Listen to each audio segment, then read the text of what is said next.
Merry Christmas বন্ধুরা। আজ 25শে December. এটি ছিল আগের বছরের ভিডিও।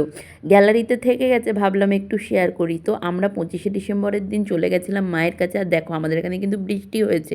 আর আমাদের এখানে যেহেতু ম্যানহোল হাইড্রেনের কাজ হচ্ছিল, রাস্তা ভেঙে পুরো মানে বিচ্ছিরি অবস্থা, কাদায় কাদা হয়ে গেছে। তো যাই হোক, চলো আমরা এখন বাইপাস দিয়ে চলে যাচ্ছি মায়ের কাছে, প্রায় কাছাকাছি চলে এসেছি।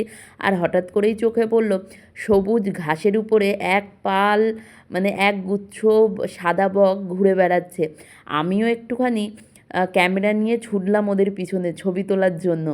তো কি সুন্দর দেখো, বকগুলো উড়ে যাচ্ছে। আমি যখনই গেছি দেখি বকগুলো আস্তে আস্তে উড়ে চলে যাচ্ছে। সাদা সবুজ ঘাসের উপরে সাদা বক কিন্তু অসাধারণ লাগছে।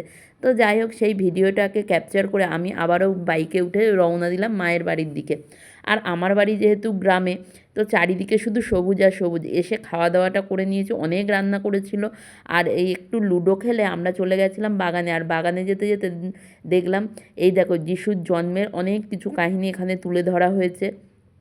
তবে যিশুর জন্মটা গোয়াল ঘরে হলেও মৃত্যুটা কিন্তু খুব বাজেভাবে তার মৃত্যুটা হয়েছিল, মানে ক্রুশবিদ্ধ করে তাকে মারা হয়েছিল।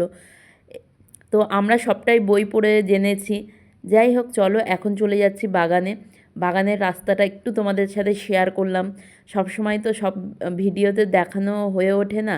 একদিকে সাঁকো দিয়ে যেতে হয় আর একদিকে বাগান দিয়ে যেতে হয়। এবার যেহেতু আমি সাঁকোটা অনেক দিন পার হয়নি, তো জেঠুদের বাগানের উপর দিয়েই গেলাম। ভিডিওটা কেমন লাগলো অবশ্যই কমেন্ট